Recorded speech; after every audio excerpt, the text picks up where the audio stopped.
Sorry.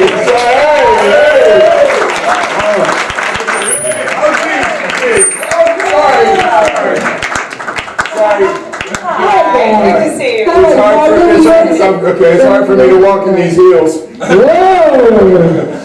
Those are amazing! Yes. Wow. Sorry. Amazing. Welcome, guys. My microphone. How are you? It was cold out there. It was last like we're night. walking over. Yeah, just that little bit, that tiny little corridor. There's a little corridor. I want Yes, to it was- see the flamingos. They said there's flamingos. It's hard for me to imagine the flamingos. They said there's flamingos here, but when we walked through the cold corridor, it was hard for me to imagine they were still alive. Yeah.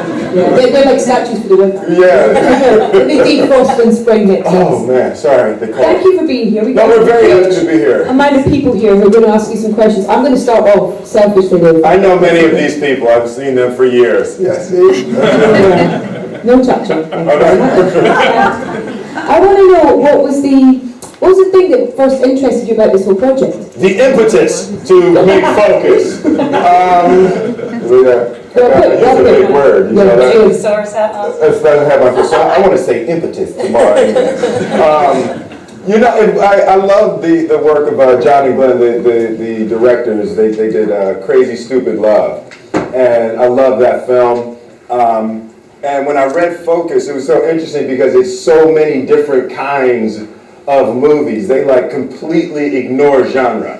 You know, so it's a heist film, but then it will be a bizarre comedy for a while, and then it's really serious and it's great action, and then there's a love story.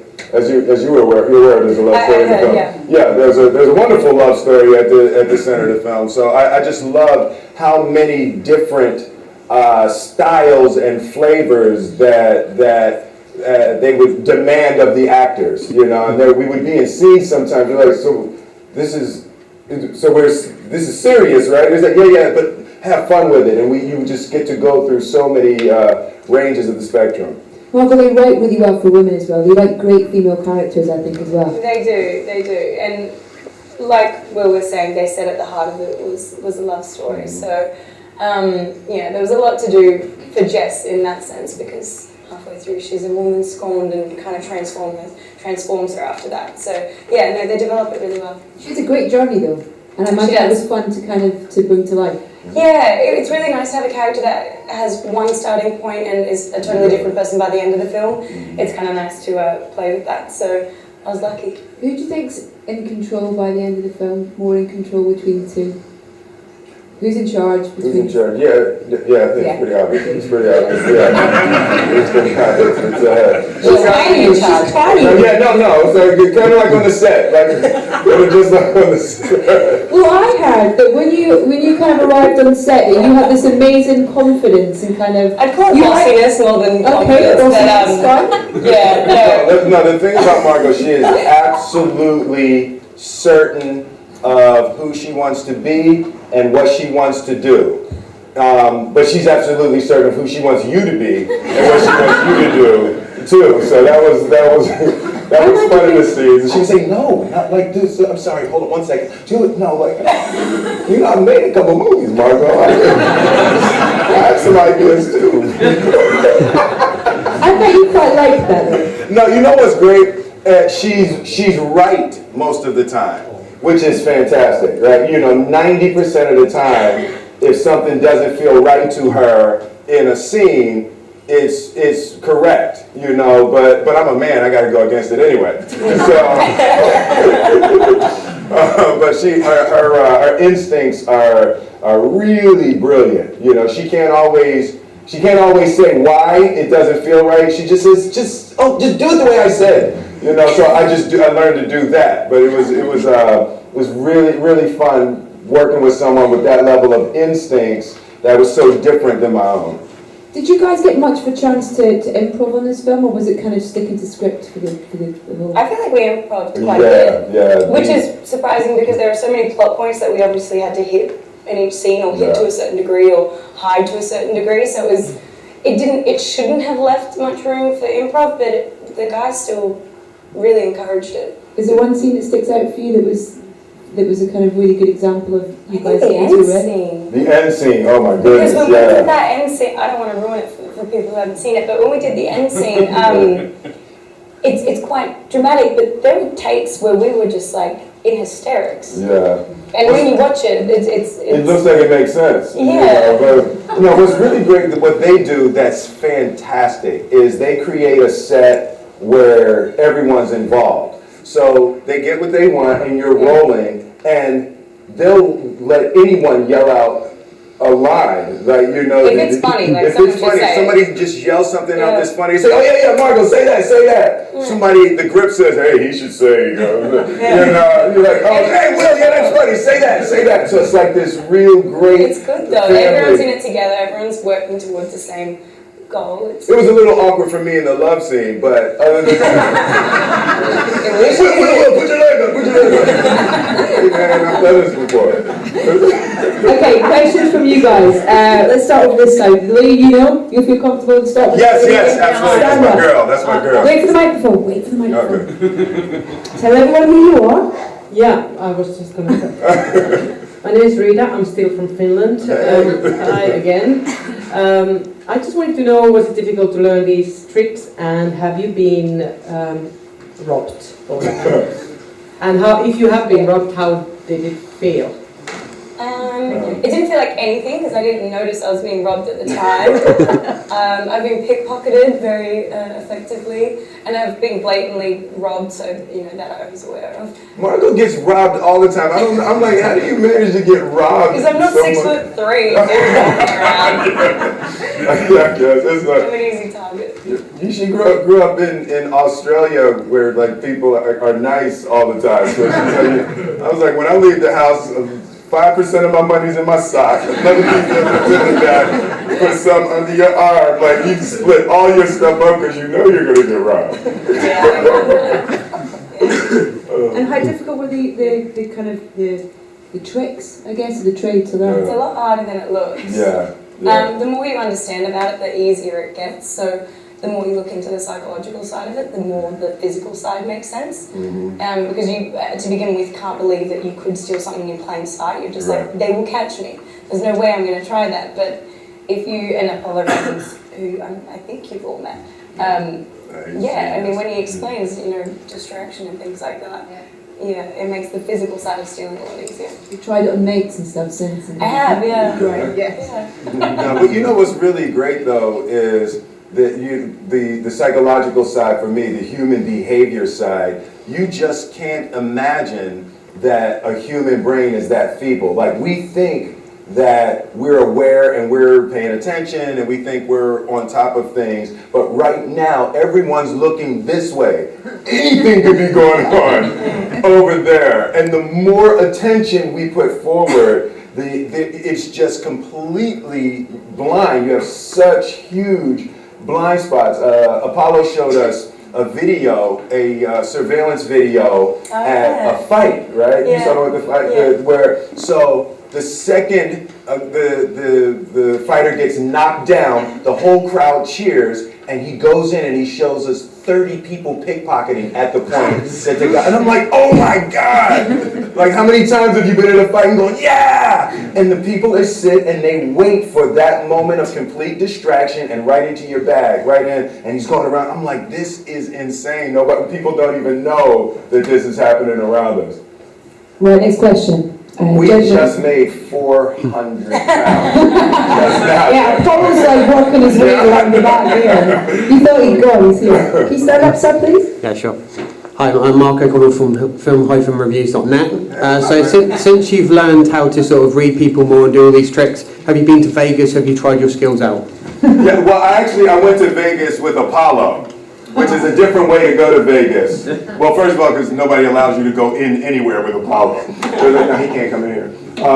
But he had me to try to, he said, listen, he wanted me to walk into a store, and he said, I want you to just pick something up, put it in your pocket, and walk out.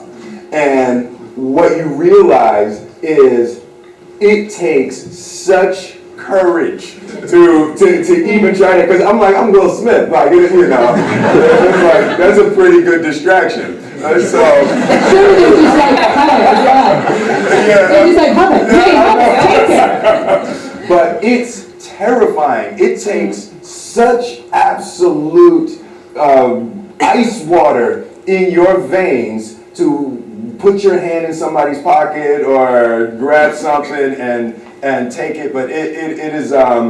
I realized, and what I learned with the character, it's also a thrill. It's like jumping out of an airplane. It's like speeding in a car. It's like being that close to someone turning around and saying, "Hey, what are you doing?" You know, it's like that is a serious, addictive kind of thrill. Let's hope you're not going to continue that in daily life. Oh, you're not done with this movie stuff. Thank you. We've got a lady here. Just stand up, please. Come on, just there. And we'll walk on. Hi, well, That's a lovely outfit. I like thank that. you. It's a top and a skirt. A lot of people confuse it for a dress. Sorry. Yeah, all right. Don't you ever make that mistake again.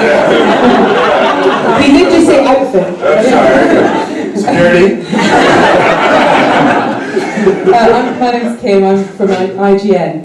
I'd like to ask you this from one character here with a special gift to the forthcoming Suicide Squad. You've played a superior before in Hancock, and all three characters have dubious morals. But how would you say each differs? Oh wow, that's interesting. I think. How do they differ? That's interesting. I hadn't even thought about those as one. I guess I like the concept of dubious morals. I always like to play in that area. But the character in focus, his issue is he is committed to lying, right? He is committed to wearing a mask and no one ever knowing who he is, and the idea that you can't have love if you're lying. You know, you can't have that thing that we all search for if you're not being authentic and living without the mask. So morally, he's made a decision that being a liar is the only way he can survive. Protects himself that way, He doesn't he? protects himself, Yeah. absolutely. With Hancock doesn't remember, so that's an interesting thing also, not having any memory of who he was. He has no idea what his moral standing was. And then Suicide Squad, that's interesting. We just got started on that, and I think I haven't explored the psychology enough of Deadshot, somebody who can take money to kill people, how he justifies that for himself. So I still have a little bit to work to do on that. But in my life in general and in my career, those are the types of roles that I'm pushing more towards, those kinds of questions. You know, what was interesting for me with Focus now is in my life, my journey is around vulnerability and authenticity. So to have a guy who's just decided to lie was really interesting to test the boundaries of how wide open and how authentic can I be in real life by exploring the other side in a character. Great, thank you. Gentleman down in front here, can you get a microphone? And I don't care what you say, it looks like a dress.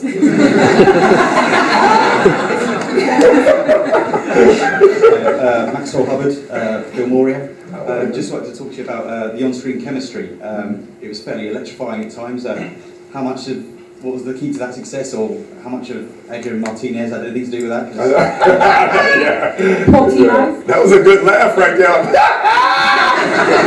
Wow, that was hearty. That was a really good laugh. Yeah, that was, in a black family, that would be considered a really good laugh. A hearty African American laugh together. Chemistry. Chemistry. It was obviously chemistry. Well, we've said it a couple of times. It was something neither of us were really expecting, but for some reason, when we walked into the room, we just really got along, and that kind of continued throughout the shoot, and it made everything exciting and fun. And it's not really something you can manufacture, so it wasn't forced or planned, I suppose. It just existed already, which was handy. Because we talked about, like, when Margot came to read for the role, that she didn't think there was any chance that she was going to get it because of how different we are. You know, I mean, I'm and the long list of actresses I was up but- against yeah, was a little bit intimidating. Yeah, because when we did, I'm 46 and Margot was 23 when we did it, so it seemed like it wouldn't work in that way. I'm from Philly and she's from Australia, so there's obvious genetic differences.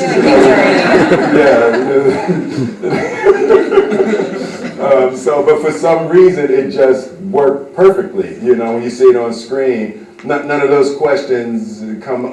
You know, say, oh God, why would they do that? It just like it's like a wonderful puzzle. It works together. It works very well. Very well. I enjoyed myself. I don't know if you It was alright. It was alright. Okay, I figured it was okay for you. Gentleman in the glasses on the second row over here, please. Thank you. Hello, this is not a dress, by the way. There's But a question for Margot. It's probably safe to say that the biggest gamble you've taken so far is leaving Australia to go to Hollywood.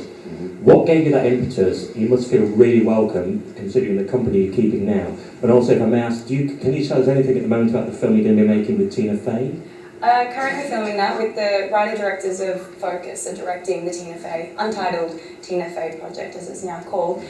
So yeah, it's really nice to be working with them again and a lot of the same crew members.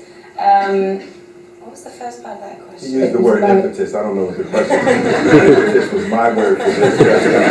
No one is allowed to repeat any word. Oh, the gamble, the biggest gamble moving to America. It didn't feel like a gamble at the time. It kind of felt like the only way to keep moving forward. So it just seemed like the logical next step. A big one for sure, and yeah, definitely terrifying. But I did a lot of pre-planning and saved all my money, preparing for up to 3 years unemployment, which didn't turn out to be. So I was lucky. You must be absolutely thrilled, you know, that you've had all these chances so far, the people you're working with. Totally. I don't know why it's all happening. He didn't have the microphone for that question. That's not fair. Get out. Man in the lovely red cardigan. Not a dress. Matching socks though. Wow, quite smart. Microphone as Yeah, well. matching mic and everything. Yeah. Hi guys again. First of all, question for Margot, tricky one. Leonardo DiCaprio, Will Smith. Oh, come on. Everyone's trying to get me in trouble. I Wait a can't see minute. it. Wait a minute. That's a good question. Answer the question. That's a good question.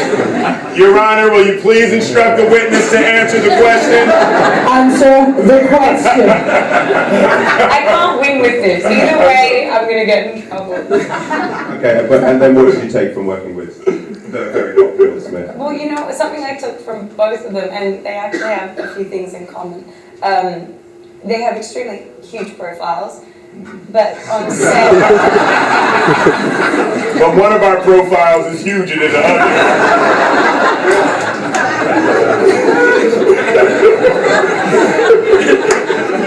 I'm trying to give you a compliment. But despite how, I don't want to say it now, but despite that, when they walk onto set, they're extremely professional. They are so courteous to everyone on set. And it just goes to show that if someone in their position can behave that way and be so decent, then there's no one can be a dick on set. Like there's no need for it. So yeah, it was good. You said dick. Sorry. You said that in a press conference. You said anal in our interview yesterday. Hey, but it wasn't. It was like as a joke. Okay, gentlemen, down the front here in the green jumper, please. Hello, good Well, morning. Hello, good morning, both of you. Good morning. Can we see both of you going to Bollywood? Going to Bollywood. I've been there a few times. I hung out with some of the best. I was there. I think it was 4 years ago when Big B wasn't feeling well and everything shut down. And I was like, now, this is how actors are supposed to be treated. He wasn't feeling well, and people were at the hospital, and it was like they shut everything down to make sure he was okay. So we could learn some things from Bollywood treatment of actors. So both of you would be up for it? I would be so up for it. It's fantastic. Oh, yeah. Okay. We look forward to it. Lady at the back there, we get a microphone to her, please. Yeah, that's you. Yeah, stand up. Thank you. Hi, I'm Lucille from Brussels. I have two questions, actually, one for Margot and one for Will. You embodied funny characters, dramatic characters. So, what was your challenge here with Nikki's character? And Margot, as a woman, why do you think Jess forgave Nikki for being such a loser with you in the beginning? I think it took her a little while to forgive him. Yeah, And she kind of years. punished him. Yeah, about 3 years, and she kind of punished him for a while. I think eventually she just realized that that sort of game didn't matter, and she didn't want to play the game anymore. And if he was, willing to give it his all, she would too. Yeah. I'm sorry. I was just thinking Brussels, and I there has to be a Brussels joke. I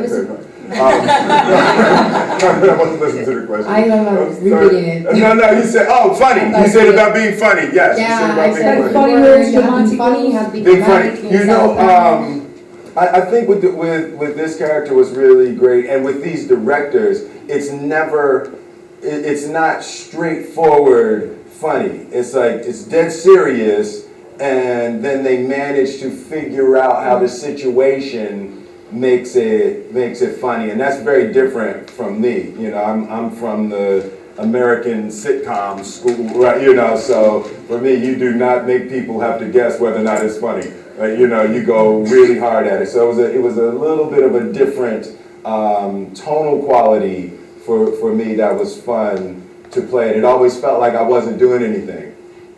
Right, a lady here, question, and then we'll go over to the back here. Hi, Marion Gray from South Africa. Question for Mr. Smith. Yes. I know you're involved in charities there. Would you like to say a few words on that?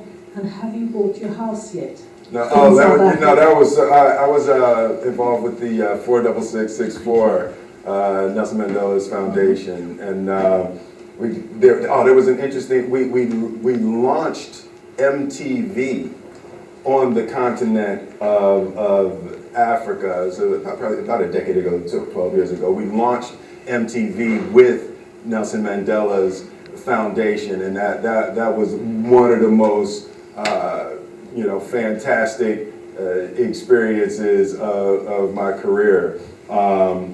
And I had found a house there. I loved it so much. We shot Ali, and I was there with Nelson Mandela and Muhammad Ali in South Africa, right? So Mandela on one side and Ali on the other. So it was like absolute certainty that I'm nothing in this world.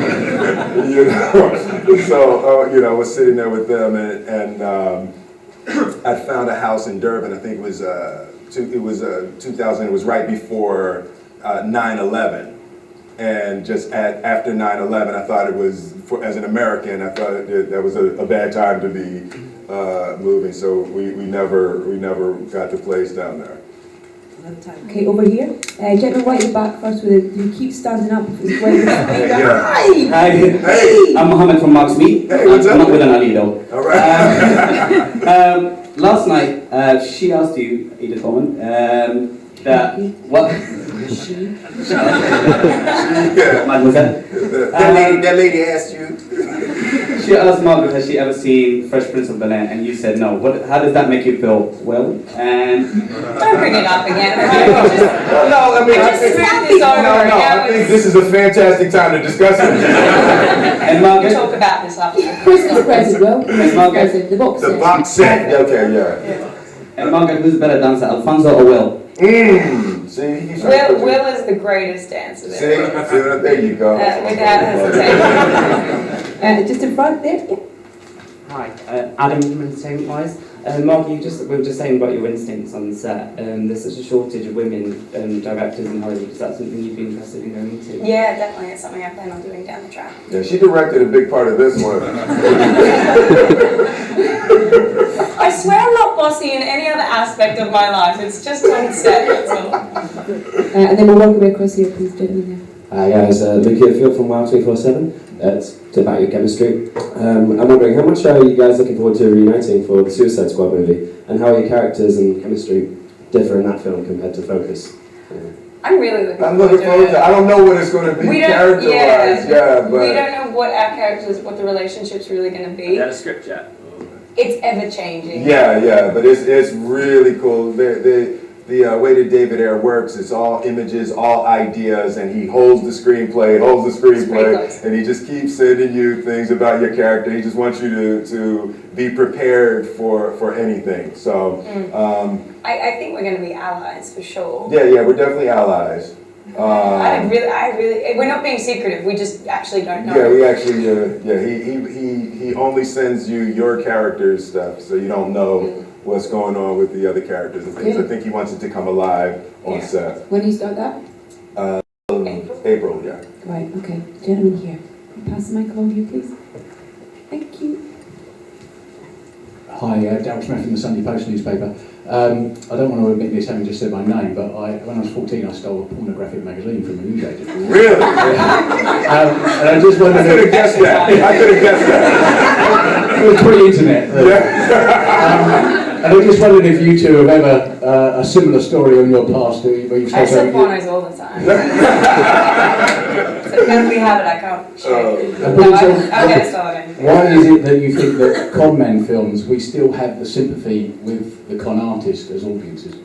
That's interesting. Yeah, we've talked about that a little bit. It's kind of easy to find empathy with the protagonist of a story because you're hearing and seeing everything from their perspective, I think. Yeah. I think people have a particular fascination with con and heist films because there is something a little dangerous about it, and perhaps it's our way of living vicariously through someone else.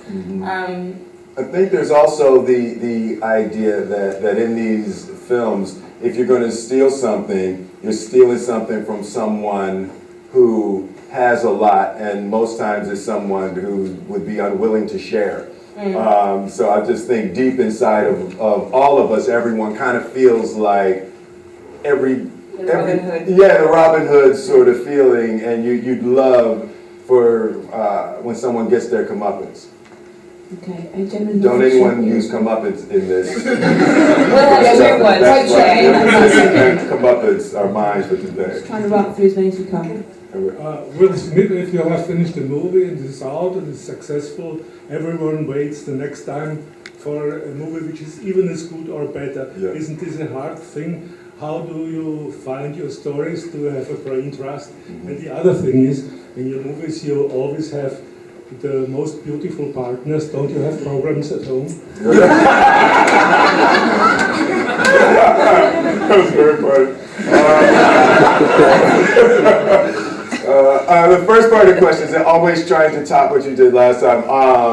I have stopped doing that. That was a thing for me. I was in a really competitive place for a good large part of my career where everything has to be number one, and it has to do $500 million around the world and all of that, and it stopped being fun.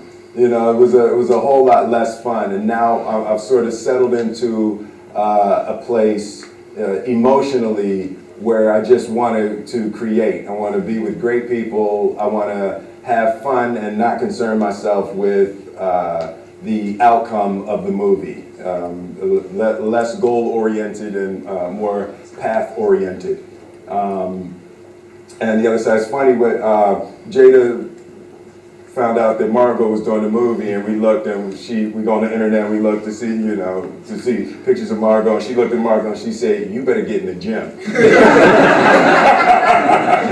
She said, "Do not embarrass me on camera with that girl. Get yourself together." Man in the back row there, please, and then we'll come to the lady to you. Hi, I'm Yagos from Greece. Hey.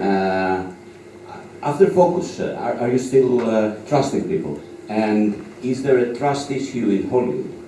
A trust, you know, it's funny what I realized, and it was good and bad in Focus, is everybody's running a con.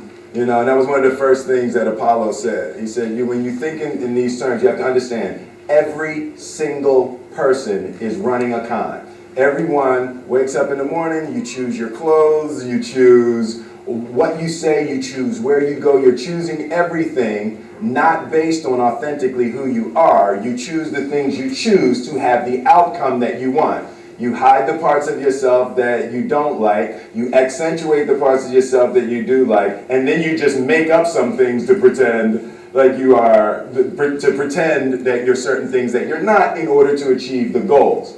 So for me, in that, it became very easy to work through trust, because you know that when you're starting in the beginning and you meet someone, you know that your first 3 or 4 months of interaction with that person are going to be full of facade. So you learn to see through, and what Apollo taught that was really interesting is generally the things that people accentuate are the exact opposite of what the truth is.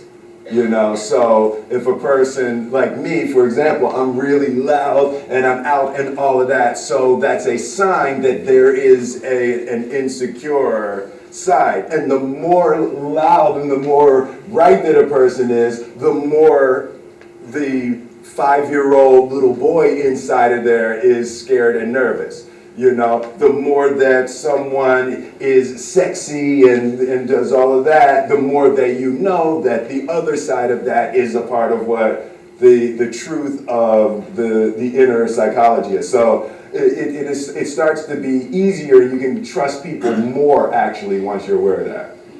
Great. And lady here at the back, and then we'll come down to you in the front in a second.